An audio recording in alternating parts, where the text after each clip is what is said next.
Rummler Brache, in a seminal book on the subject, Improving Performance, How to Manage the White Space in the Organisation Chart, define processes at three levels: organisation, process and performer.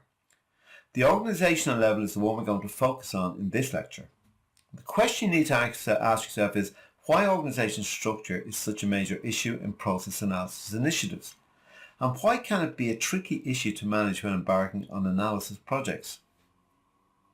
As I said in my previous lecture, when asking my students to describe a university, it's interesting that they generally produce organisation charts and describe the organisation in terms of the organisational structure which has been built around departments and power structures. I usually encounter comments such as, the most important people are at the top, or information flows from the top throughout the organisations, and so on. There is usually a reluctance to include themselves within the hierarchy which is being described, even though without any doubt the students are the lifeblood of every college, and without them there would be no need to have any hierarchical structures to support the activities of the college. This is not an unusual response, and most groups' initial instinct is to try to describe an organisation in terms of its formal organisational and therefore power structure. Most organisations describe themselves in terms of reporting relationships between different sections of the organisation. My own university would be a classic case in point of a hierarchically based organisation whose operations are defined in terms of the importance of reporting relationships rather than on organisational processes. Few managers understand in detail how their businesses work because most of them have a fundamentally flawed view of their organisation. They see their business as a divided vertical hierarchy rather than a connected holistic system. They manage within their narrow roles and departments rather than seeing how all departments are connected. What's missing from the organisation chart view are all of the critical issues which are important to the effective operation of the organisation. The customers, both internal and external, the products and services being provided to those customers, and an understanding of the workflows needed to develop, produce and deliver products and services to customers.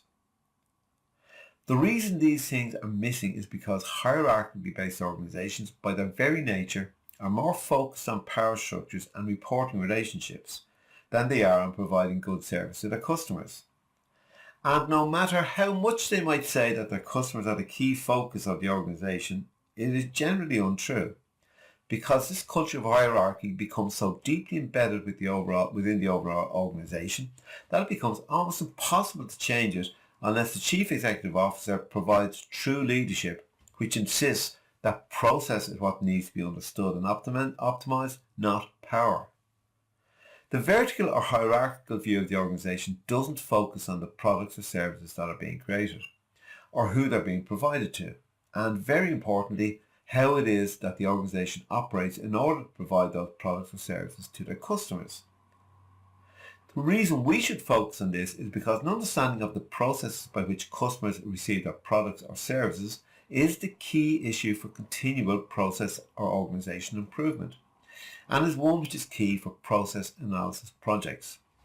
This vertical view of the organisation brings several issues into sharp focus.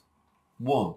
Managers manage vertically and functionally. In other words, they are only concerned with the performance of their functional area, which is not really surprising given that reward systems for most organisations are based around measures based on functional performance. Goals are established for functions and not for processes. This means that staff are focused on achieving very narrow goals relating to their functions, and they have very little regard for how their functions affect the rest of the organisation. 3. There is limited interaction between functional areas of the organisation because it's just not encouraged. Interaction tends to occur only at the top of the functional areas, and other interactions are not encouraged because it leads to a loosening of control from the top. 4. Other functional areas of the organisation are viewed as enemies whose objectives are in competition with other areas, rather than having common goals for overall customer service. In effect, there exists no common partnership among functional areas in order to beat the competition. All of the above means that the performance of the organisation as a whole is compromised, since there is no overall understanding of how the organisation works as a whole, The concentration is on the individual disparate elements in the hierarchy.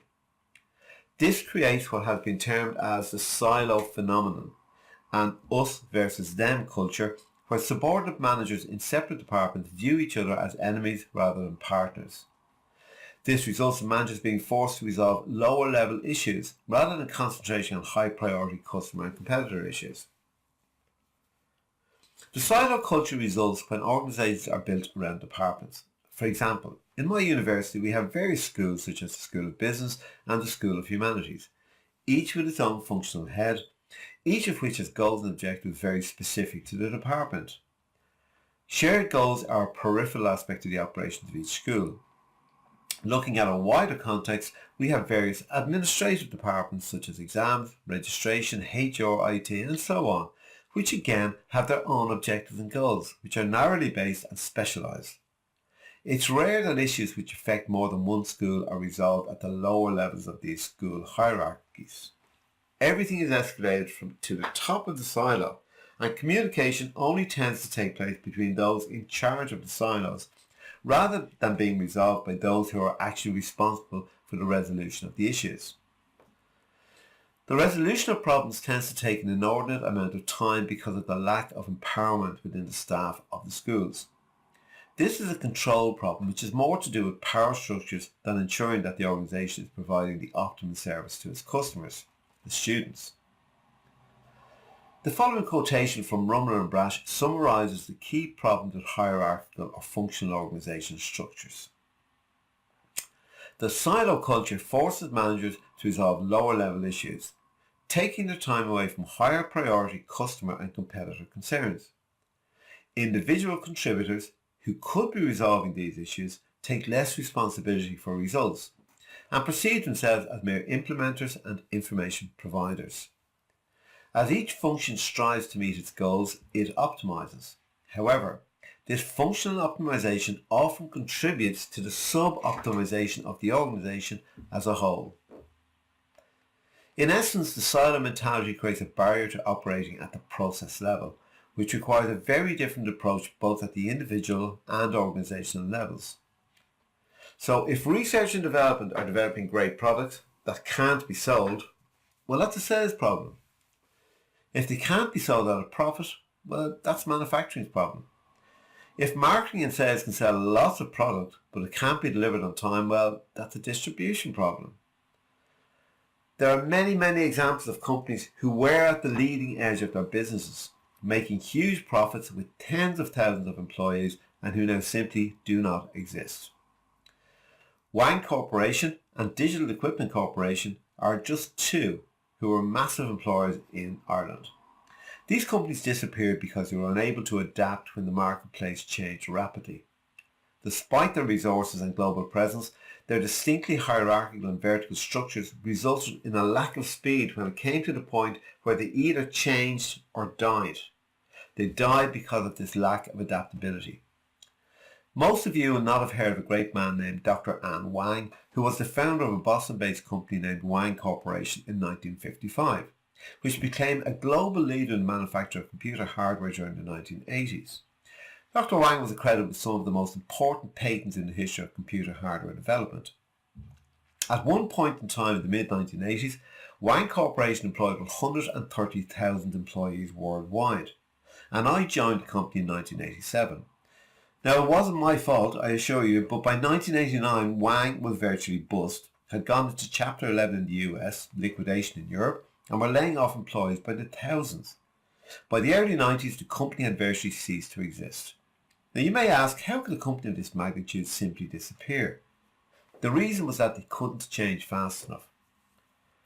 Open systems were rapidly becoming the technology of the age.